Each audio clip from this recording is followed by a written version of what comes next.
रहमान रहीम, अस्सलाम वालेकुम। A very good morning to all of you नाज़रीन। कैसे हैं आप सब? उम्मीद यही, दुआ यही, ख्वाहिश यही अपने तमाम देखने वालों के लिए कि रब आप सबको सलामत रखे, आपको खुश रखे।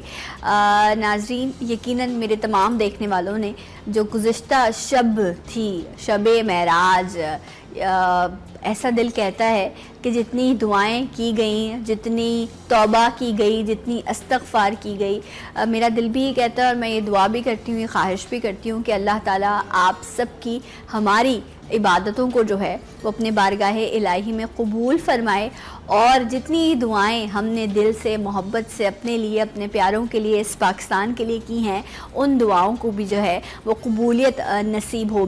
और इसके साथ साथ एक और भी मैं इस वक्त ख्वाहिश करना चाहूँगी, बहुत सारे लोग हैं जो ज़िंदगी जी रहे होते हैं लेकिन उनकी ज़िंदगी मुश्किल में होती है क्योंकि वो मुश्किलात में शिकार होते हैं या वो बीमारियों का शिकार होते हैं। तो उनको भी अपनी दुआओं में याद रखा कीजिए कि रब उनकी भी मुश्किलों को आसान करे, ख़ास तौर पर जो बीमार हैं रब उनको जल्द जो है वो सेहत याब करे, क्योंकि जो ज़िंदगी है वो अगर बग़ैर सेहत के गुजरे तो फिर ऐसी ज़िंदगी जो है वो बड़ी मुश्किल तो हो जाती है। सो आज के दिन के लिए विश करते हैं आपको कि आज का दिन अच्छा और बेहतर आपके लिए जो है वो साबित हो सके। और जब हमने सेहत की बात की तो डेफिनेटली सेहत के हवाले से ही जो है वो तकरीबन मेरा प्रोग्राम जो है वो तरतीब दिया जाता है ताकि सेहत के जो मामलात हैं उनको बेहतर किया जा सके।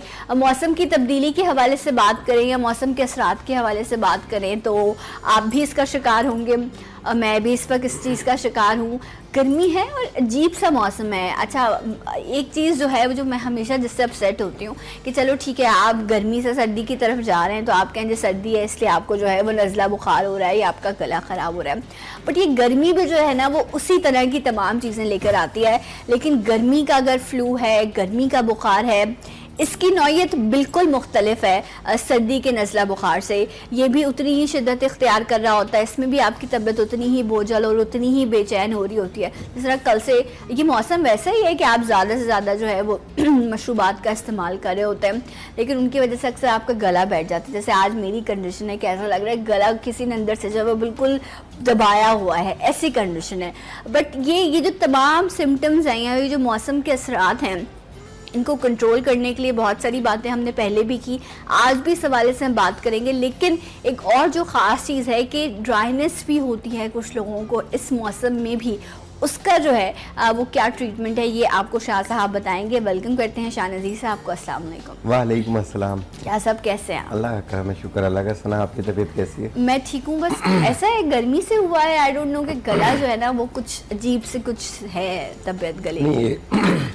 ये वेदर है कराची की, जो समंदरी हवा चलती है ना, इसमें सुबह के टाइम पे इसी तरह होता है कि गला थोड़ा सा जाम होता है। अच्छा, नहीं मेरा कल शाम से कुछ इस तरह की कंडीशन थी तो आई थॉट कि शायद जब मैं सुबह उठूंगी तो शायद टेम्परेचर ही ऐसी कंडीशन हो, बट अल्हम्दुलिल्लाह। बट ये जो गला ख़राब होना है या ये जो फ्लू का मामला है, और please please I request you आप सबसे कि ये जो अभी बुखार के जो मुख्तलिफ इक़साम आ गई है ना, ये इतनी ख़तरनाक हैं कि अगर आपको हल्का सा भी बुखार होता है और आपको लगता है एक दिन दो दिन में वो नहीं उतर रहा तो अब ज़रूर जाएं। शाह साहब अस्पताल भरे पड़े हैं इस वक्त, बुखार की इतनी इक़साम है। हमें तो लगता है बुखार एक बड़ी बेज़रर सी चीज़ है और कहते हैं कि इंसान के जो जिस्म है उसके लिए उसकी ज़कात भी निकलती है अगर आप जो है बीमारी से गुजरते हैं। लेकिन अब जो बुखार है उसका वायरस इतना तेज़ हो गया है कि वो जिस्म से जाने को नाम नहीं ले रहा। ये नितने बुखारों के इक़साम कैसे आ गए शाह साहब? देखिए, ये एक तो क्लाइमेट की तब्दीली है, पूरी दुनिया में तब्दीली आ रही है, और दूसरी चीज़ ये है कि मच्छरों की इक़साम भी इतनी ज़्यादा होती जा रही है। ट्रू। ठीक है। और एक चीज़ और मैं आपको बताऊं कि अक्सर जगहों पे आपने देखा होगा तोड़ फोड़ लगी हुई है, रोड टूटे हुए हैं, पानी खड़ा है, इसके अलावा कचरा कितना ज़्यादा है, कचरा बहुत ज़्यादा है, और रोड जो तोड़े हैं वो नीचे से जो कचरा निकला है उसके अंदर तो कुछ और ही जरासीम है। हाँ, अच्छा आप ये देखिए, पहले जब कचरा रखा था तो जो वो मक्खियाँ, कीड़े और वो हशरात जितनी भी आप जिनका नाम ले लें वो सब आपको उस जगह पर मिलेंगी। फिर जब उसकी सफाई हुई तो डेफिनेटली उसके बाद जो वहाँ से वो जो एक स्मेल उठती है या वहाँ से जो जरासीम उठते हैं, उन्होंने भी फिर वहाँ के रहने वाली आबादी का देखा होगा रोड खोदे हुए हैं, वहाँ पानी खड़ा हुआ है, वहाँ पानी खड़ा और जमीन के नीचे से भी पानी आ रहा है उसमें। आप देखें, क्योंकि कराची में जब आप खड्डा करेंगे कुछ फिट करने के बाद नीचे से पानी निकल आता है। ठीक है। तो उस पे भी कुछ और ही जरासीम है। अब हम घर पे हैं, हम हाफ स्लीप पहन रहे हैं, ये पहन रहे हैं, उसमें ये काट रहे हैं हमें। और इसके अलावा रात के टाइम पे जब हम सोते हैं तो कराची की जो मौसम है वो इस तरीके का है कि आपको बहुत ज़्यादा गर्मी लग रही होगी, लेकिन रात के एक पहर में ऐसा वक्त आता है कि आपको थोड़ी सी सर्दी का एहसास होने लगता है। तो उसमें यह है कि आप ना कंबल डालते हैं ना कुछ डालते हैं, उसमें वही चीज़ें हमें काट रही होती हैं। सही। तो इसकी वजह से भी होता है ये। राइट। तो दूसरी चीज़ ये है कि हमारी ग़िज़ा, हमारी हर चीज़ में कुछ ना कुछ मिक्सिंग ज़रूर है। और अब जो बुखार चल रहे हैं वो तो एक एक हफ्ता 10-10 दिन चल रहे होते हैं। तो बजाय इसके कि आप देखें कि आपको फीवर महसूस हो रहा है, आप फौरी तौर पे अपने कंसल्टेंट से रब्ता कर लें, वो सबसे ज्यादा बेहतर है, बजाय उसे 2 या 3 दिन रोकने के। बिल्कुल, क्योंकि अल्लाह ना करे वैसे, लेकिन अगर ये चिकनगुनिया या डेंगू या इस तरह की कोई आपको जो है इस किस्म का कोई अगर बुखार है तो उसमें तो अद्वियात का इस्तेमाल भी बहुत कम से कम किया जाता है। बहुत ख्याल और एहतियात से जो है वो दवा दी जाती है। यहाँ तक कि बुखार उतारने वाली दवा का भी बहुत कम इस्तेमाल किया जाता है। तो इसलिए अगेन इसके लिए कोई वैक्सीनेशन तो अभी तक आई डोंट थिंक सो कि कोई मौजूद है। शाह साहब, आई है कोई इन बीमारियों की? तो नहीं आई है, इसकी एहतियात आई हुई है। एहतियात। और दूसरी चीज ये है कि एहतियात तो यही है जो आप सारी चीजें बता रहे हैं, सारी चीजें बता रहे होते हैं। दूसरा ये है कि जो उनका कंसल्टेंट है वो भी इनकी कुछ मखसूस मेडिकेशंस हैं जो कि इसे कंट्रोल करती हैं, आस्ते आस्ते इसके बैक्टीरिया को ख़त्म करती हैं बॉडी में से। और इसमें यह है कि चिकनगुनिया के ठीक होने के बाद भी पेशेंट को कम से कम महीने से ज़्यादा उनके पूरे जिस्म में दर्द रहता है। और ऐसा दर्द रहता है कि चला नहीं जाता, ऐसी शदीद तकलीफ होती है इसमें। तो इस चीज़ पे ये है कि जो आपका कंसल्टेंट आपको मशवरा देगा आप उस पर ज़्यादा अमल करें। अच्छा, और आप देखें कि अगर कराची में भी इस तरह के रिपोर्ट हुए, इवन के अभी कुछ दिनों में भी जो है दोबारा इस मर्ज में जो है लोग मुब्तला हो रहे हैं, तो आप जिस लोकेलिटी में आप जाके देखें जहाँ पर इस तरह के मामलात हैं वहाँ गंदगी बहुत है। और जिस तरह शाह साहब कह रहे हैं सड़कों पर पानी खड़ा है, बिल्कुल बदहाल जो है इस वक्त सफाई की सूरत हाल है, जिसके बाइस जो है ये तमाम बीमारियाँ और जो बुखार है इतना ये सामने आ रहा है। शाह साहब, कराची में भी ऐसे ही है कि कुछ जगह ऐसी है जहाँ पर बहुत सारे चिकनगुनिया का सबसे बड़ा जो नुकसान वो ये है कि घर में किसी एक को हुआ वो सबको हो जाता है। अच्छा, ये लगती है। ठीक है, अगर किसी अपार्टमेंट में हुआ पूरे अपार्टमेंट में सब लोगों को आस्ते आस्ते होना शुरू हो जाता है। तुम कुछ मखसूस इलाके ऐसे हैं जो वबा की तरह फैलती है, तो इसमें बहुत ज्यादा एहतियात की जरूरत है। अच्छा, जिस तरह हम बात करते हैं एक नॉर्मल बुखार है ना, आपको गला खराब हुआ, आपको गले में तकलीफ हुई, जिस्म में एक आपको पेन सा फील होता है, यू फील लाइक कि एक अजीब सी कंडीशन होती है आप जब आपको टेम्परेचर होता है या आपको फीवर होता है। तो शाह साहब, आप डिफ्रेंशिएट कैसे कर सकते हैं कि ये एक आम बुखार है, आया ये डेंगू है, ये मलेरिया है, अब तो वो खसरा भी हो रहा है, वो भी एक वबा फैली हुई है, बहुत सारी वबा है इस वक्त, वबाई अमराज जो हैं वो इस वक्त आपके माहौल में मौजूद हैं। तो शाह साहब, आप डिफ्रेंशिएट कैसे करेंगे कि आम बुखार में और इस तरह के? वो उसकी अलामात अलग होती हैं। अच्छा, क्या होती है? और चिकनगुनिया में इसमें यह है कि एक तो सर्दी बहुत ज्यादा लग रही होती है। अच्छा, बॉडी इस पे मौसम में पैचेस भी, जी हाँ, बॉडी पे पैचेस से बन जाते हैं। और टांगों में खास तौर पे यहाँ धड़ का जो नीचे का हिस्सा होता है उसमें बहुत ज़्यादा पेन होता है और बहुत ज़्यादा बेदम महसूस होता है।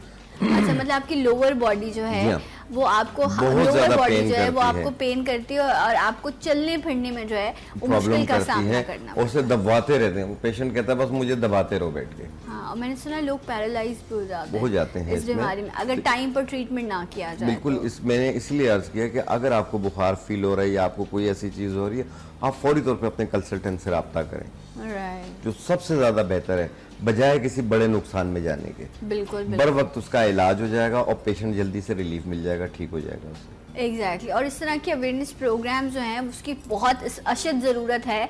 ये कैंपेन चलाई जाए यूनिवर्सिटीज़ में, स्कूल्स में, आप इस तरह के जो है सड़कों पर इस तरह के जो है वो बैनर्स लगाएं कि लोगों को अवेयरनेस हो कि किन किन चीज़ों से जो है वो एहतियात करनी है ताकि इस बीमारी से बचा जा सके। लिटरली जब मुझे भी पहले ही अंदाज़ा था कि ठीक है एक बुखार है जो उतर जाता है, लेकिन कुछ केसेस मैंने भी इस तरह के देखे हैं कि लोग जो हैं वो इस बुखार की शिद्दत इतनी होती है कि वो कोमा में भी चले जाते हैं। उनकी कंडीशन ऐसी हो जाती है कि लाइफ थ्रेटनिंग सिचुएशन जो है वो ऐसे मरीजों के लिए शाह साहब हो जाती है। ये आम बुखार नहीं है, ये जानलेवा बुखार साबित होता है। बिल्कुल, इसमें पैरालाइज होने के चांसेस ज़्यादा होते हैं और इसके अलावा जैसे आपने कहा कोमा में जाने के, फिट्स लगने के, बहुत सारी इसकी अलामात आनी शुरू हो जाती हैं। Right. तो इसलिए बजाय इसके कि बुखार को आप 1-2 दिन घर पे एंजॉय करें, बेहतर है कि आप उसे फौरी कंसल्टेंट को दिखाएं। अच्छा, वो एक कॉन्सेप्ट बना हुआ है ना कि चलो ठीक है ये मौसमी असरात हैं, नहीं, तो नहीं, उसमें जो है मौसमी- ना वो दवा शायद सब ऐसे ही होते हैं ना। अब अगर मेरे साथ या अल्लाह किसी और के साथ होगा तो हम यही कहेंगे कि नहीं ये तो सर्दी गर्मी का बुखार है, तो ये 1-2 दिन में खुद ही ठीक हो जाएगा, ये इम्यूनिटी कम है आपकी, तो इसलिए मौसम का असरात जो हैं वो आपको कमज़ोर करते हैं। बट यस, आप ये कह रहे हैं कि इस वक्त आपने उसका इंतज़ार नहीं करना, आपने उसको ट्रीटमेंट शुरू करना है। बिल्कुल सही कह रही हैं। जिस तरीके से कहा ना, इंतजार मैं इसलिए मना करता हूँ कि बजाय बड़े नुकसान के आने के। और true। दूसरी चीज ये है कि इस बुखार में, इस कंडीशन में, चाहे आम इंसान भी हो, हाँ। चाहे वो जितना ही एक्टिव क्यों ना हो, जैसी टेम्परेचर होता है बॉडी थोड़ी सी लूज हो जाती है, सुस्ती हो जाती है, तो उसमें दिल नहीं करता कहीं जाने को। दिल चाहता है कि यार मैं बजाय डॉक्टर के पास जाऊं थोड़ी देर आराम रेस्ट कर लूं। रेस्ट कर लूं। ये वजह भी होती है, तो उसमें उनकी भी गलती नहीं होती। अच्छा शाह साहब, ये बताएं कि जब इस तरह की कंडीशन हो ना कि आप फील कर रहे हो कि आपको टेम्परेचर हो रहा है या आप अपने अंदर एक कमज़ोरी फील कर रहे हो, तो हर्ब्स में कोई ऐसी चीज़ है जो उस बुखार की शिद्दत को कम कर सके या ख़त्म कर सके? जी बिल्कुल। और जिस तरीके से नज़ला का बुखार, खांसी, फ्लू हो जाना इस गर्मी के मौसम में, तो उसके लिए 2 हर्ब्स होती हैं हमारे पास। एक गाउजुबान के पत्ते, गाँव ज़बान के पत्ते, जी गाउजुबान के पत्ते, छोटा चाय वाला चम्मच साबुत, और सपिस्तान। और सपिस्तान, गाँव ज़बान के पत्ते और सपिस्तान सपिस्तान के 5 दाने से लसोड़ा भी कहते हैं। लसूड़ा, जी हाँ। वो जो अचार में डलता है। अच्छा, लेकिन तो ये आसान वाला नाम ले, आप इतना मुश्किल नाम ले रहे हैं। लेकिन किताब हिकमत में सपिस्तान कहते हैं। अच्छा, तो मतलब अगर आप वो पंसारी पे जाएंगे तो सपिस्तान आप कहेंगे, वो सपिस्तान आपको कहेंगे easy या है। आप सूखा लसोड़ा, लसूड़ा जो है, हाँ, Yeah. जो चार में डलता है Yeah. ग्रीन से फ्रेश, 5 इस सीजन में तो आपको फ्रेश मिलता है। 5 दाने लसूड़े के यानी सपिस्तान के, और 1 चाय वाला चम्मच गाउजुबान के पत्ते। इसको 1.25 कप पानी में डाल के जोश दे दें। ठीक है। 1 कप सुबह 10-11 बजे, 1 कप रात 10-11 बजे पी लें, तो इंशाल्लाह ताला पहले दिन ही इसका रिलीफ मिलता है। 3 दिन इस्तेमाल ये करें। वो नहीं होता, थोड़ा सा खट्टा नहीं होता? नहीं, सूखे लसूड़ा। हुए खट्टे नहीं होते। हाँ, डिफरेंट। लेकिन अभी फ्रेश ही तो चार का मौसम है, तो इसमें तो ये इसकी बहुत ज़्यादा ज़रूरत होती है लसूड़े, और इस वक्त कच्ची कैरियाँ। मुख्तलिफ ब्रांड्स इसके खमीरा भी बनाते हैं लऊ के सपिस्तान के नाम से। अच्छा, ओके, तो बहुत अच्छा होता है नज़ला जुकाम खांसी के लिए। राइट। अच्छा, अगर आपने फ्रेश ले लिया है तो आप उसको भी ड्राई कर सकती हैं। ड्राई कर सकते हैं, पंसारी से मिल जाता है। पंसारी से इजीली मिल जाता है। और शाह साहब की अच्छी बात यह है कि बहुत महंगे नुस्खे नहीं शाह साहब बता रहे होते हैं, बड़े इकोनॉमिकल होते हैं, और वो तमाम चीज़ें होती हैं जो आपको इजीली जो है आपको बहुत पंसार से easily मिल मिल जाती हैं। अच्छा, बट लेकिन बस मुझे एक ये मुझे थोड़ी सी उसमें वो होता है कि ऑलरेडी हम इतना कुछ खा पी रहे होते हैं जो केमिकल और तमाम चीज़ें उसमें मिक्स होती हैं, बट जब हम हर्ब्स की बात करते हैं तो इनको साफ़ करना, इनको वॉश करके इस्तेमाल करना, ये बहुत इम्पॉर्टेंट है। चाहे जिस तरह अभी शाह साहब के पास एक ये रखा हुआ है, ये ड्राई है, बट आप देखें कि इसमें भी जो है वो काफ़ी सारे डस्ट पार्टिकल्स, क्योंकि इसकी बनावट जो है वो इस तरह की है क्योंकि वो कोई ख्याल नहीं करते कि उन्होंने कोई रैप करके रखा हो, उन्होंने ऐसे खुली चीज़ें रखी होती हैं, खुली दुकान होती है वो, तो इसमें जो जिसकी बनावट है इसमें आप देखें डस्ट पार्टिकल्स और ये सारी चीज़ें इसमें जो है इसको ख़राब कर सकती है, इसमें इन्फेक्शन हो सकता है इसके इस्तेमाल से। तो इसको पहले वॉश कर लें। इस तरह की कोई भी चीज़ आप इस्तेमाल करें, चाहे सीड्स की फॉर्म में, इवन फ्लावर भी अगर हैं तो आप उनको वॉश करके ड्राई करें, एक तसल्ली हो जाए आपको, उसके बाद आप इस्तेमाल करें। बिल्कुल, उसे तो धोने के बाद आप कावा भी बना रहे हैं तो आपने अगर उसको बॉईल किया तो तमाम डस्ट पार्टिकल्स या जो भी कुछ उसमें मौजूद है वो उस पानी में आ गया। जारी बात है, उसके जो जरासीम है वो आ जाते हैं जी। तो पहले आप कहीं से भी कोई भी जिले में जब भी कोई चीज बता रहा होता हूँ मैं कहता हूँ पहले साफ कर लें, फिर उसे आप पीस के इस्तेमाल कर लें या उसे किसी भी तरीके से जुशांदा बना के इस्तेमाल कर लें। शाह साहब ये क्या है? ये तुंबे की जड़ है। ये किसकी जड़ है? जड़ तुंबा। जड़ तुंबा। जड़ तुंबा। अच्छा, ये तुंबा इसे क्या होता है? ये हंजल की जड़ भी कहते हैं। एक बिल्कुल कड़वा होता है, खरबूजे की तरह छोटा सा होता है। अच्छा, वो किससे इस्तेमाल किया जाता है? देखिए, वैसे तो उसका ताज़ा लेते हैं, पाँव के तलवों के नीचे रगड़ते हैं उसे शुगर को कंट्रोल करने के लिए। अच्छा, हाँ, और दूसरा वैसे वो दस्तावर होता है। अच्छा, एक बार मेरी किसी से ना इस मामले पर होगी बड़ी बड़ी बहस। वो ये कि बताया जाता है कि आप नीम के जो पत्ते हैं या नीम का पानी जो है उसमें भी आप अपने पैर डिप करें, और जब आप थोड़ी देर रखते हैं तो वो एक कड़वाहट सी जो है वो आपकी ज़ुबान पर आती है। ऐसा कुछ है? अभी आप जिस चीज़ का जिक्र, ये बहुत अच्छी बात बताई आपने। हाँ। मैं इस चीज के इसलिए खिलाफ होता हूँ अक्सर। अच्छा। मेरी कई जगह पे बहस भी होती है, इसी तुम्बे के हवाले से भी होती है। बाज लोग मुख्तलिफ हर्ब्स लेते हैं, उनको काट के ताज़ा हालत में पाँव के नीचे रगड़ते हैं। आप कोई भी फल, मिसाल दे रहा हूँ, आप केला ही काट लेते हैं तो उसकी एक खुशबू फैलती है ना, एग्जैक्टली फैलती है ना। तो किसी की खुशबू मीठी होती है, किसी की तल्ख होती है, कड़वी होती है, और वो फिर आपको जबान पे महसूस थोड़ी देर बाद महसूस होने लग जाती है। कुछ जड़ी बूटियां ऐसी होती है, हम जब तोड़ के उसे किसी काम में ले रहे होते हैं, हम जैसे ही तोड़ते हैं हमारा मुंह कड़वा हो जाता है। ऐसे करते हैं आप, बहुत सारी चीजें हैं जब आप उसको तोड़ते हैं तो वो इतनी स्ट्रांग होती है उनकी जो है फ्रेग्रेंस कि वो, मैं यहाँ बैठी हूँ तो मुझे फौरन फील हो रही होती है कि अच्छा ये किस तरह की, अच्छी है, बुरी है, कड़वी है, आपकी जबान पे आती है वो चीज। तो इस तरीके से जब वो पाँव के नीचे उसको काट के रगड़ते हैं ना, तो उसमें ये चीज, उसकी जो खुशबू होती है कड़वी होती है, वो मुंह कड़वा कर देती है। लोग समझते हैं पाँव के नीचे रगड़ा इसलिए कड़वी हुई है, थोड़ी देर बाद वो जबान तक आ जाती है। ऐसी कोई लॉजिक नहीं है। जब तक कोई चीज आप खाएंगे नहीं, आपकी शुगर कंट्रोल नहीं होगी। रगड़ने से कुछ नहीं होता। सही। तो ये वाली जो चीज़ है, ये कॉन्सेप्ट जो है, ये बहुत सारी जगहों पर डिस्कस होने के बाद, अच्छा मैं भी जहाँ पे बात करी थी वहाँ पर मुझे यही रीज़न दिया गया जो अभी आपने डिस्कस किया।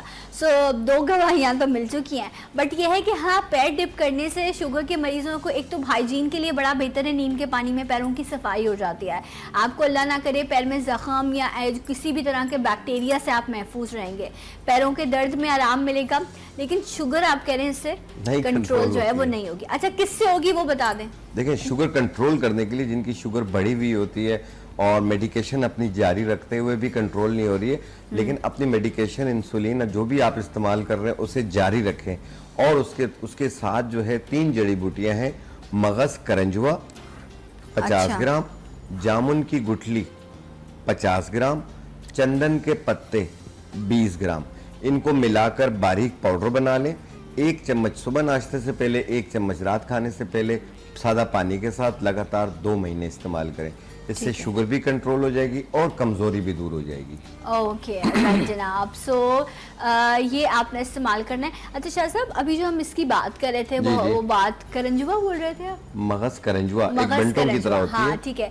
तो वो, अच्छा, वो आप कह रहे हैं उसको पैर पे रगड़ने का आप मशवरा देंगे? नहीं देंगे। वो तो खाने की चीज है ना, खाने की चीज। इसके तुम्बा एक खरबूजे की तरह फल होता है, ठीक है, बहुत कड़वा होता है वो। ओके। उसको बाज लोगों को मैंने देखा है, वो पाँव के तलवों पे रगड़ते हैं काट के। Okay okay, right. अच्छा शाह साहब, ये जो आप लाए हैं इस वक्त, ये उसकी जड़ है, इसका इस्तेमाल कैसे करना है और किस मकसद के लिए करना है, ये आप बता दीजिए। देखिए, इसका इस्तेमाल इसलिए करना है कि अक्सर लोगों के दांतों में पिलाहट होती है, बाज लोगों के दांतों में गर्म ठंडा लग रहा होता है, ये कड़वा होता है। दूसरा, एंटी बैक्टीरिया होता है ये, तो इससे ये है कि इसका बैक्टीरिया ख़त्म हो जाता है।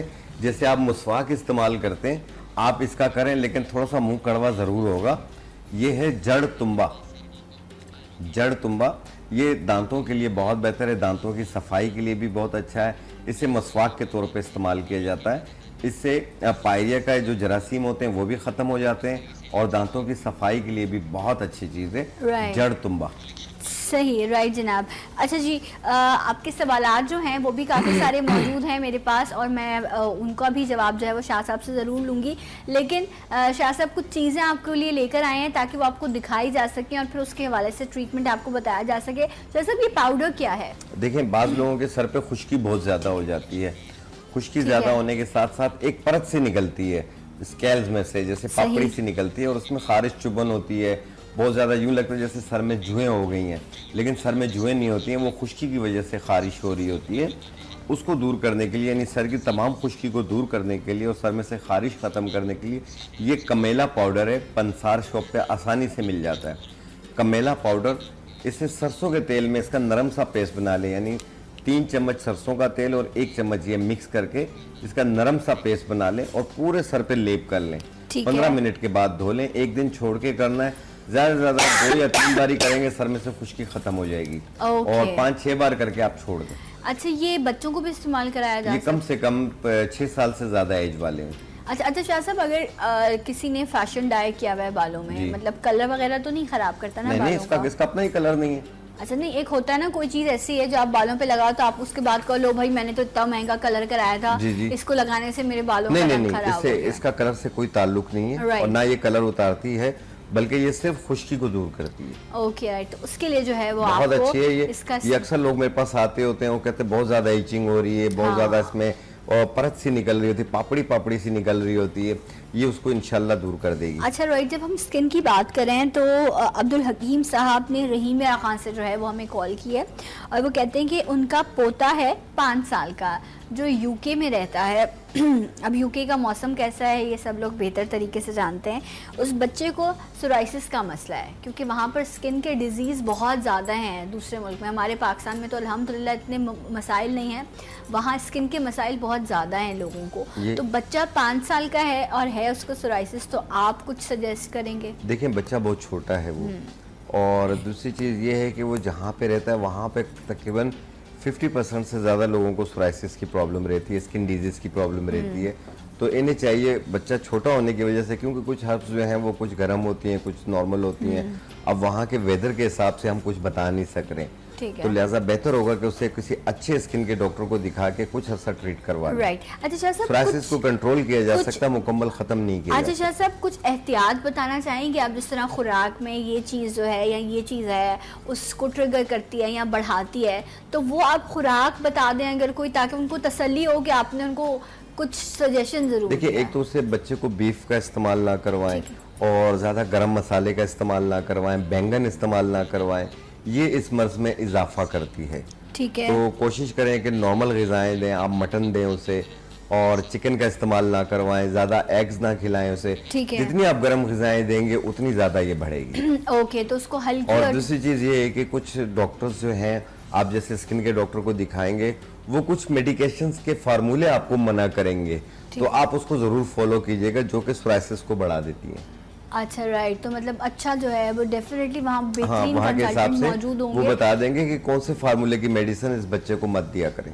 सही सही। बाकी शाह साहब ने जो एहतियात बताई है ज़रूर उनका, और शाह साहब ठीक कह रहे हैं कि इस वक्त उसको ट्रीटमेंट की ज़रूरत है, या तो बच्चा सामने होता तो प्रॉपर उसको हर्बल ट्रीटमेंट भी दिया जा सकता था, बट वो जब मौजूद नहीं है तो फिर उसकी ज़िंदगी, अभी बच्चा छोटा है तो उससे खेलना जो है वो मुनासिब बात नहीं होगी। मलिक इसहाक साहब हैं, कहते हैं मेरी उम्र है 35 साल, पेट बढ़ा हुआ है मेरा, इसको कम करने के लिए क्या किया जाए? मेरे ख्याल से पिछले प्रोग्राम में भी आपने जो है वो कुछ मसाज के लिए भी ऑयल बताया था और खाने के लिए भी कुछ बताया था।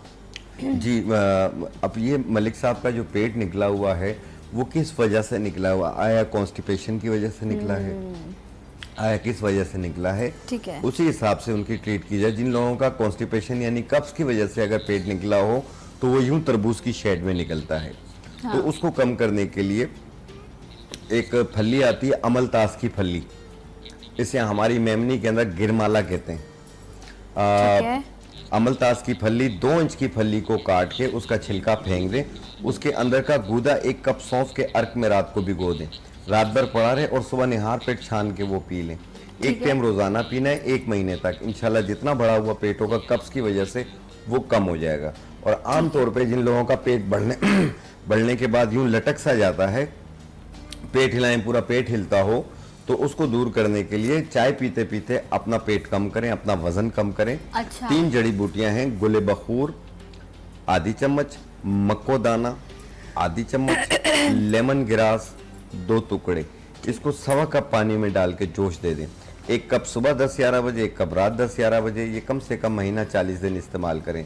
पेट हो, हिप्स हो, गर्दन के पीछे की चर्बी हो, सब कम हो जाएगी और स्मार्ट हो जाएंगी। राइट, ज़बरदस्त, इसका इस्तेमाल करके दीजिएगा, देखिएगा, शेयर कीजिएगा हमारे साथ जिस तरह के उसके रिजल्ट्स हों। अच्छा साहब, अभी आपने कॉन्स्टिपेशन का जिक्र किया, सो लास्ट वीक हमने प्रोग्राम किया था, उसमें काफ़ी सारी चीज़ें जो हैं वो इसी हवाले से डिस्कस हुई थी कि कॉन्स्टिपेशन जो है वो और बीमारियों को भी दावत देती है, और आपने इसमें कुछ सौंफ का पानी और इस तरह का कुछ आपने वो बताया था ट्रीटमेंट, ऐसा ही था ना शाह? बिल्कुल बताया। तो वो अब्दुल मजीद साहब हैं रावलपिंडी से, वो पूछते हैं कि इसके साथ जो आप मतलब सौंफ के पानी के साथ आपने कोई चीज मिक्स करने को बताई थी, एक बार दोबारा से रिपीट मैंने बताई तो है। हाँ, वो आप रिपीट कर दें एक बार। अमलतास की फली, जो कॉन्स्टिपेशन यानी कब्ज की वजह से पेट निकला हुआ हो, अमलतास की फली 2 इंच की फली को काट के, 2 इंच की उसकी फली काट के उसका छिलका फेंक दें, उसके अंदर का गूदा अर्के सौंफ के 1 कप में रात को भिगो दें, रात भर पड़ा रहे, सुबह निहार पेट छान के वो पानी पी लें। अच्छा, उनका पूछने का मकसद यही था अगेन इसलिए मैंने रिपीट करवाया, वो समझ रहे थे कि अलग इस्तेमाल करना है, बट वो ये कह रहे हैं कि सौंफ का जो अर्क है उसी में वो डिप करके आपको रखना है पूरी रात, और फिर सुबह उसका छान कर जो है वो आपको इस्तेमाल, वो अर्क आपको पीना है। तो ये इसका प्रॉपर तरीका है। आई होप कि अब आपने जो है वो प्रॉपर सुन लिया होगा और आपने इसे नोट कर लिया होगा।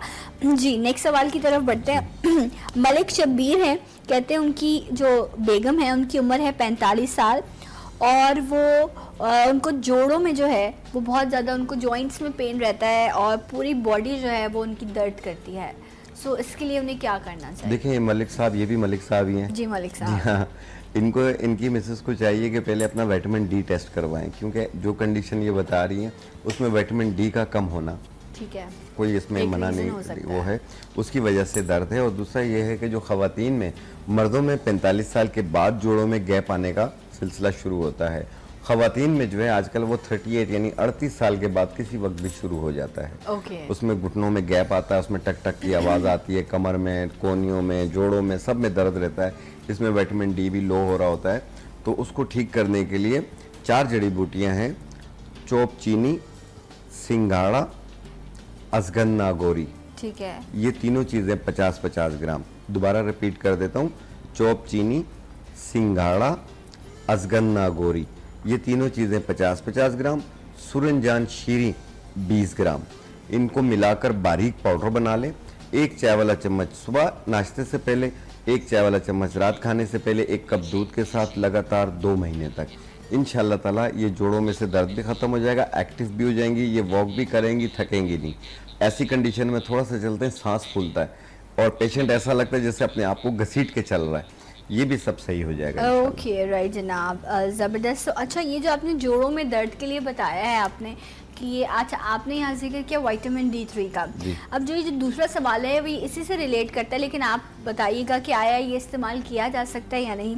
सैयदा आफिया हैं लाहौर से, वो कहती हैं कि मेरी वालदा की उम्र जो है वो है 70 साल और उनके दिल में 2 स्टंट्स डले हुए हैं और वो किडनी का भी उनका प्रॉब्लम है उनकी वालदा को, और जोड़ों में दर्द है। तो क्या वो इस जोड़ों के दर्द के लिए जो आप अभी नुस्खा बता रहे हैं इसका इस्तेमाल करेंगी या कोई और चीज़ आप इनको सजेस्ट करेंगे? क्योंकि ऑलरेडी हार्ट का भी प्रॉब्लम है, किडनी का भी प्रॉब्लम है। देखिए इनको चाहिए कि ये कोई टोटका इस्तेमाल ना करें, ठीक है, कोई टिप इस्तेमाल ना करें, कोई सेल्फ मेडिकेशन ना करें। ऐसा पेशेंट होता है शीशा। क्या है शीशा? शीशा क्या? शीशे का मतलब है किसी वक्त भी टूट जाता है।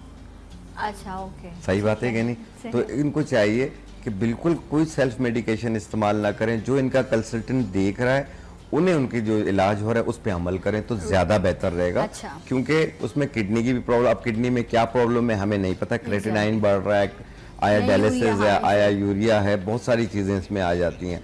दिल में स्टेंट डले हुए हैं, क्रेटिनाइन बढ़ रहा है, क्या क्रेटिनाइन बढ़ रहा है, तो कोशिश करें कि जो आपको जी, तो इसलिए इस पे आप कोई टोटका इस्तेमाल ना करें, आप उसे डॉक्टर को अपने दिखाएं जो देख रहे हैं इस वक्त। एग्जैक्टली, अभी मैं यहाँ हूँ, आप वहाँ हैं। कॉम्बिनेशन बहुत, देखिए ये जो हर्ब्स हैं, I am so sorry but देखिए हर चीज़ का एक अफेक्ट होता है, वो आपकी बॉडी पर मस्बत या मनफी। पानी भी है ना, आप इसका बहुत ज़्यादा इस्तेमाल कर लेंगे अगर तो अजीब आपका पेट भारी सा, अजीब सी कंडीशन हो जाएगी आपकी। हर चीज़ का एक प्रोपोर्शन है, एक मिकदार है जो आपको एक कॉम्बिनेशन के साथ इस्तेमाल करनी होती है। तो आप इस वक्त मेडिसिन यूज़ करिए, जैसे ऐसा है ना, हर्ब्स का भी तो अपना एक रिएक्शन भी होता होगा। हो सकता है कुछ चीज़ें गर्म लग जाती हैं, गर्म लग जाएं, और दूसरा ये है कि हर्ब्स के अंदर भी जैसे हम सिंघाड़ा बताते हैं, इसमें कैल्शियम बहुत ज्यादा होती है, कुछ चीजें किडनी पेशेंट्स को मना की जाती हैं। सही। तो इसलिए मैं इनको ये मशवरा दे रहा हूँ, वरना मेरे पास इस वक्त 900 जड़ी बूटियां हैं, मैं उनमें से कई बता सकता हूँ आपको। सही। लेकिन मैं चाहूंगा कि आप अपने कंसल्टेंट से राब्ता करें तो ज्यादा बेहतर। अच्छा, जोड़ों के दर्द में जिस तरह बहुत सारे मरीज होंगे जिनको शायद डायलिसिस पे भी हों या मुख्तलिफ तरह की बीमारियों में मुब्तला हों और उनको जोड़ों का दर्द हो, तो मैं शाह साहब से रिक्वेस्ट करूँगी कि कोई इस तरह का ऑयल जो वो ऊपर से लगाएं अपने मसाज के लिए, उससे उनको थोड़ा सुकून मिले, रिलीफ मिले। तो दर्द को कम करने के लिए, दर्द को खींचने के लिए अगर कोई हर्ब या ऑयल मौजूद है तो वो मैं पूछ लेती हूँ शाह साहब से, आप उसका ज़रूर इस्तेमाल कर लीजिएगा। बट इस ब्रेक के बाद मेरे साथ रहिए सलाम पाकिस्तान में।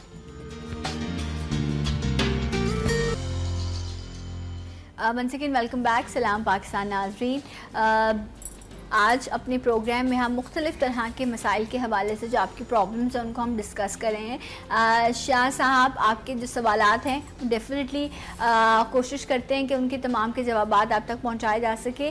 0213222270 ये प्रोग्राम का नंबर है, आप इस पर कॉल कीजिए। कोशिश कीजिए कि आप एक सवाल पूछें ताकि ज़्यादा से ज़्यादा जो है वो कॉलर्स उनके सवालात को शामिल किया जाए। शाह साहब, दर्द जो जॉइंट्स पेन है, जिस तरह अभी 2-3 सवाल आए कि जोड़ों में दर्द है लेकिन इसके साथ साथ मल्टीपल डिजीज़ का शिकार हैं, तो शाह साहब का कहना ये है कि अभी आप जो डॉक्टर आपको सजेस्ट कर रहा है आप वही दवा इस्तेमाल करें। कुछ खाने के लिए तो आपको नहीं बताया जा सकता, बट ऑयल ज़रूर बताया जा सकता है जो दर्द को कम करे आपके जॉइंट्स के, ठीक है, चाहे वो आपके शोल्डर्स में पेन हो, आपके नी में हो, शाह साहब इस तरह इजीली इस्तेमाल किया जा सकता है। कौन सा ऑयल है वो? देखिए, एक चीज़ मैं सना क्लियर कर दूं कि जो किडनी पेशेंट्स हैं, जो बहुत ज़्यादा हार्ट पेशेंट्स हैं, प्रॉब्लम्स रहती हैं बहुत ज़्यादा, उनको इसलिए मैं मना करता हूं सेल्फ मेडिकेशन से कि हमारा मरीज़ से जो ताल्लुक़ होता है वो माँ बाप से भी ज़्यादा गहरा होता है। तो कोशिश यही होती है कि मैं आपके लिए जितनी बेहतरी हो सके मैं वो करूं। आपको सेल्फ मेडिकेशन नहीं करनी चाहिए। और हाँ, लगाने के लिए कोई मुज़ायका नहीं है, लगाने की दवा से भी काफ़ी लोग बेहतर हो जाते हैं, ठीक हो जाते हैं। जिन लोगों को भी टांगों में, कमर में, कंधों में दर्द रहता हो और वो खाने की दवा नहीं खा सकते हैं, तो वो अपने घर बैठे एक छोटा सा ऑयल बना लें। आधा पाव तिल का तेल ले लें, ठीक है, उसमें आधा तोला सत्ते अजवाइन, आधा तोला सत्ते काफूर, आधा तोला सत्ते पुदीना, सत पुदीना, सत अजवाइन, सत काफूर, ये बिल्कुल वाइट क्रिस्टल की तरह होंगे, चीनी की तरह मिलेंगे आपको। ये आधा आधा तोला लेना है, आधा आधा तोला, और आधा पाव तिल के तेल में मिक्स कर लें। ये खुद ब खुद लिक्विड हो जाएगा सब। इसको पकाना है? नहीं, पकाते नहीं है इसको। अच्छा, तिल का तेल लेना है आपने आधा पाव, उसमें ये तीनों चीजें जो हैं, सत अजवाइन, हाँ, सत पुदीना, सत काफूर, ये हमें क्रिस्टल्स में मिलेंगी, चीनी की तरह होंगी, और ये डालेंगे आप तो ये भी मिक्स कर लेंगे आप, तो ये खुद लिक्विड हो जाता है। अच्छा, ठीक। और मिक्स करके आप रख लें। जब भी कहीं दर्द हो आप फौरी आप लगाएंगे, 5 मिनट में आराम आ जाएगा। सर में दर्द हो आप सर पे लगा लें। अच्छा, सर के या माथे पे बिल्कुल लगाएं आप थोड़ी देर के लिए। अच्छा, आई रिमेम्बर एक बाम आता है, बिल्कुल ये वही फार्मूला है। नॉर्मली लोग आते हैं तो वो ड्यूटी फ्री वगैरह से भी लेकर आते हैं, बहुत स्ट्रॉन्ग उसकी होती है, वो आप अगर आप साइड पे लगाएं ना थोड़ी देर बाद आपको लगता है कि आपका दर्द जो है वो उसने खींच लिया है। जी बिल्कुल। तो ये आप कह रहे हैं इस ऑयल से भी ये फायदा होगा। और इससे ये है कि जब आप माथे पे लगाएंगे ना, अगर आपको बंद नजला है तो ये नजला खोल देती है, नाक खुल जाती है। ओके। सीने पे लगाएंगे सांस लेने में आसानी हो जाती है। तो इसके बहुत सारे और भी बेनिफिट्स हैं। अच्छा शाह साहब, नसीम अहमद साहब हैं, उन्होंने हमें सऊदीया से कॉल की, बहुत बहुत शुक्रिया आपकी कॉल का।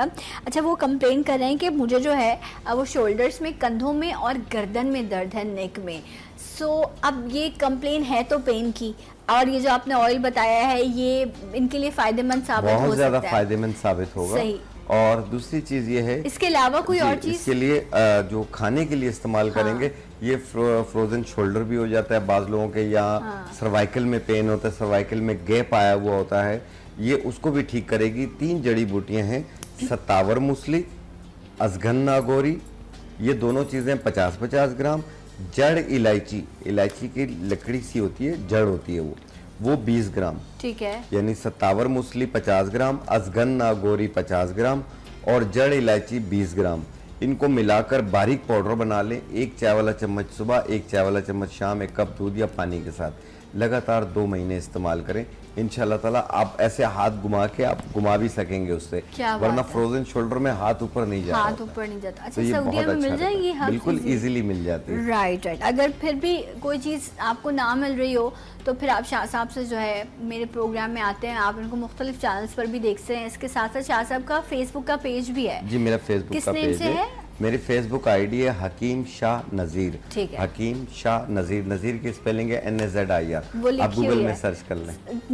शाह साहब का नेम बैंड चल रहा है, यही जो है वो आपको वहाँ पर टाइप करना है और आप शाह साहब के तमाम नुस्खे देख सकते हैं। और प्रोग्राम waqtnews.tv हमारी वेबसाइट है, वहाँ पर ये तमाम प्रोग्राम्स अपलोड कर दिए जाते हैं। अगर कोई नुस्खा, कोई बात मिस हो जाए तो वहाँ पर अगेन जो है वो आप उसको आराम से जो है वो नोट कर सकते हैं। कोशिश तो मैं करती हूँ कि बार बार पूछूँ, लेकिन क्योंकि सारे सवाल करने होते तो इसलिए थोड़ा सा मुश्किल हो जाता है। उमेरा है फ्रॉम राजनपुर, कहती उम्र है इनकी 35 साल, कहती हैं कि जो मेरी राइट लेग है, इसमें जो है वो बहुत मुझे पेन रहता है। कितनी? 35 साल। 35 साल। देखिए उससे एक तो पाँव में, पूरे पाँव में दर्द होता है। ठीक है, हाँ। एक होता है कोलों से लेके पाँव के पंजों तक दर्द आना। ठीक है। ये लंगड़ी का दर्द कहलाता है। इसे अर्कुल निसा कहते हैं, शॉटिका हाँ, पेन कहा शाटिका, जाता है। हाँ। ठीक है, उसको ठीक करने के अच्छा, लिए लेकिन अब ये तो नहीं पता ना कि इनको आया शाटिका ही आया या कोई और मसला देखिए, है। एक टांग में अगर पूरी दर्द हो रही है या हाँ, घुटने एक के ही टांग पीछे, में, हाँ। बाज लोगों को ये घुटने के पीछे के हिस्से में दर्द हो रहा होता अच्छा। है, उठने बैठने में प्रॉब्लम होती है, चीजों को पकड़ के उठते हैं, हिम्मत खत्म हो रही सही। होती है।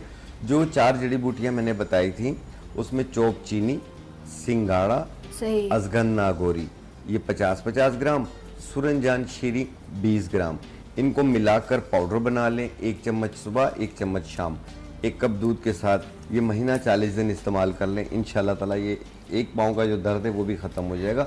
इसके अलावा हड्डियों के गैप के लिए भी बहुत अच्छा है, आर्थराइटिस पेन के लिए बहुत अच्छा है, ये शुरू में मैं बता चुका हूं। अच्छा शाह साहब, ये जो शाटिका का पेन है, इसमें भी आपको यही बिल्कुल इस्तेमाल करना इंशाल्लाह है? खत्म हो जाएगी इससे। क्योंकि ये बहुत आज लोगों के बुरा कमर के दर्द मोरे होता हिल है। जाते हैं, ये उसके लिए भी बहुत अच्छा है। सही सही। अच्छा शाह साहब, इस तरह की हर्ब्स, इतनी स्ट्रॉन्ग हर्ब्स होती हैं जो पेन को बिल्कुल सक कर लें, खींच लें उस दर्द को? बिल्कुल, इसमें तरह की। अजगन नागौरी हमारा पेन किलर होता है। अच्छा। और सिंघाड़ा और सफेद मूसली, इसमें कैल्शियम, विटामिन डी बहुत पाया जाता अच्छा, है। मैंने ये सुना था कि इसमें जो शाटिका का पेन होता है, इसमें बेसिकली ब्लड का इशू होता है, तो वो कुछ हर्ब्स ऐसी होती हैं, इतनी स्ट्रॉन्ग होती हैं कि उनको आपको, जिस तरह अगर आपको लेग में या थाई में ज़्यादा है तो वो एक स्पेसिफिक पोर्शन पर उन हर्ब्स को लगा के और बैंडेज कर दिया जाता है, और वो कुछ टाइम बाद जो है, मतलब वो बहुत स्ट्रॉन्ग हर्ब्स होती हैं, वो उस पेन को जो है आई डोंट नो कि ये कितना फ़ायदेमंद है, कितना इफेक्टिव है। मैं ये नहीं कह रही कि आप ऐसा करवाएं, मैं आपको ये बता रही हूँ कि एक इस तरह का भी ट्रीटमेंट जो है अक्सर लोग वो हर्ब्स गिर में जाते हैं। किया जाता है। अक्सर हाँ। लोग गिर जाते हैं, गिरने के बाद या कहीं पे चोट लगने के बाद वहाँ का दर्द नहीं जा रहा होता। सही। बहुत सारे दिन भी गुजर जाते हैं, फिर भी उसका दर्द नहीं जा रहा होता। तो जिस तरह खिलाड़ी खेलते हुए गिर जी, जाते एथलीट्स के साथ। हैं, तो उसके लिए भी 3 जड़ी बूटियां होती हैं, आंबा हल्दी, हाँ। चोट सज्जी, मैदा लकड़ी। अच्छा, आंबा हल्दी, चोट सज्जी, मैदा लकड़ी, ये बराबर वजन 50-50 ग्राम लेके आप इसे मिक्स करके पाउडर बना लें। फिर 2 चम्मच सरसों का तेल, 2 चम्मच पानी और 1 चम्मच ये वाला पाउडर जो बनाया हुआ है, ये तवे पे रख के बिरियां कर लें। अच्छा। बिरियां करने के बाद यानी इसे थोड़ा सा गर्म कर लेंगे तो ये मरहम की सूरत इख्तियार कर लेगा और एक स्मेल सी उठेगी। तो आप फिर इसको उतार के ठंडा करके मुतासरा जगह पे लेप कर लें और थोड़ा सा कपड़े पे लगा के आप बांध दें। जी हाँ। अच्छा। आप रोजाना एक टाइम करेंगे, आप देखेंगे पहले दिन में कितना फर्क आता है, दूसरे दिन में कितना आता है। ज्यादा 5-6 दिन करना होता है, बिल्कुल ठीक हो जाता है। शाह साहब, एक बार फिर से रिपीट कर देंगे, हो सकता है कुछ मिस हो गया, ये जो आपने तीनों चीजें बताई और तरीकाकार। जी, आंबा हल्दी, चोट सज्जी, मैदा लकड़ी, ठीक है। ये बराबर वजन 50-50 ग्राम लेके मिक्स करके पाउडर बना लें। फिर जितना लगाना हो उतना, यानी 2 चम्मच सरसों का तेल, 2 चम्मच पानी और 1 चम्मच ये पाउडर चूल्हे पे रख के मिक्स करके थोड़ा सा बिरियां कर लें। ये मरहम की सूरत से इख्तियार कर लेगा। जब इसमें से स्मेल उठेगी ना, एक अजीब सी स्मेल उठती है, फिर इसे उतार कर आप ठंडा कर लें। ठंडा करके मुतासरा जगह पे लेप कर लें और थोड़ा सा कपड़े पे भी लगा के उस पर बांध दें। अच्छा। एक टाइम रोजाना करना है, रात को और सुबह साफ अच्छा, कर लें। रोज बनाना है इसको? जी, रोज बनाना है, ऐसा नहीं कि आपने बना के आपने रख लेना। नहीं नहीं, इसीलिए शायद आपने कहा 1-1 स्पून लेना है ताकि इतना बने कि आप एक टाइम इसको इस्तेमाल कर सकें। वो आप बैंडेज कर लें, नेक्स्ट डे अगेन आप इसको बनाएं और दोबारा से आप फ्रेश बैंडेज करें। तो ये कुछ दिनों तक, ये अब आप पे डिपेंड करता है कि जब आपको लगे कि हाँ बाबा अल्हम्दुलिल्लाह दर्द खत्म हो गया है। स्पेशली जो स्पोर्ट्समैन होते हैं, एथलीट्स होते हैं, उनके साथ ये बहुत हो जाता है, मसल का प्रॉब्लम हो जाता है, बोन में दर्द होता है, चोट लग जाती है, गिर जाते हैं, तो ये जो बिल्कुल है इसे बहुत इस्तेमाल अच्छी करें। चीज़ है। ये जिन लोगों के मोरों में गैप आ गया हो या मोरों में दर्द हो रहा हो, गिरने की वजह से मोरे हिल गए हों, तो L4 L5 इस पे भी आप ये लगा सकते हैं। बहुत अच्छा नुस्खा है ये, मैंने काफ़ी लोगों को इस्तेमाल कराया है, अपने क्लिनिक्स पे भी दिया है, मुझे बहुत अच्छे रिजल्ट्स मिल जाते हैं। ओके, राइट जनाब। अच्छा जी, सो अब्दुल मजीद साहब हैं कसूर से, ये जब भी हम जोड़ों के दर्द और इस हवाले से बात करें, इनका भी इसी से रिलेटेड सवाल है। 55 साल उम्र है और कहते हैं कि मोटापा है, वज़न मेरा बहुत ज़्यादा बढ़ा हुआ है, जिसकी वजह से जो है वो मुझे अपने जोड़ों में से टक टक की आवाज़ आती है और मेरे पैर सूज जाते हैं। तो सबसे पहले तो कुछ भी हो, वज़न कम करना पड़ेगा आपको शाह साहब। दवा भी उस वक्त तक फ़ायदा नहीं देगी जब तक आप असल वजह को ठीक नहीं करेंगे। जो मैंने जोड़ों के दर्द की दवा बताई है वो ये इस्तेमाल कर सकते हैं। सही। प्लस इनको वज़न कम करने के लिए, जैसे पूरी बॉडी इनकी फैली हुई है, शोल्डर भी है और गर्दन के पीछे की जगह, थाई, हिप्स, पेट सब भरा हुआ हो, उसको कम करने के लिए बरगे सुद्दाब, हाँ कलौंजी, तरफला, पहाड़ी पुदीना, ठीक है। 4 चीज़ें हैं। बरगे सुद्दाब, कलौंजी, तरफला, पहाड़ी पुदीना, ये 50-50 ग्राम और ग्राम, इनको मिलाकर बारीक पाउडर बना लें। 1 चाय वाला चम्मच सुबह, 1 चाय वाला चम्मच शाम खाना खाने के बाद पानी के साथ लगातार 2 महीने इस्तेमाल करें। इंशाल्लाह ताला हैरत अंगेज तौर पे आपका वेट कम हो जाएगा। और ये जो पाँव सूज रहे हैं, इसके लिए तुख्मे करफस, तुख्मे करफस, तुख्मे करफस, ये अजवाइन की तरह एक बीज होते हैं। इसे साफ कर लें, इसमें मिट्टी तिनका होता है। साफ करके 1 चाय वाला चम्मच 1 टाइम रोजाना किसी भी वक्त पानी के साथ, ये लगातार 1 महीने तक इस्तेमाल करें। पाँव के पंजों की सूजन ये भी कम हो जाएगी और यूरिक एसिड भी कंट्रोल हो जाएगा। सही। अच्छा, सिर्फ इसको धोना नहीं है बल्कि इसमें वो जैसे आप कह रहे हैं कि वो तिनके और स्टोन्स भी मौजूद हो सकते हैं, तो जिस तरह आप चावल को साफ करते हैं ना, इसी तरह आपने इसको भी पहले साफ करना है। अगर ये धोना चाहे तो धो भी सकते हैं। धो भी, हाँ, वो सेकंड मरहला है ना, लेकिन पहले मरहले में ही कि अब आप जो भी तिनके वगैरह साफ कर लें, सफाई कर लें, उसके बाद इसको वॉश करें, देन आपने जो है वो आपने इसको इस्तेमाल कराना है। शाह साहब बहुत बहुत शुक्रिया आपका, थैंक यू सो मच। और दुआ किया कीजिए उन लोगों के लिए जो आपकी ज़िंदगी में आसानियाँ लाने का बाइस बनते। एक ब्रेक लूँगी मैं, इंशाल्लाह ब्रेक के बाद आपको ज्वाइन करूँगी सलाम पाकिस्तान में।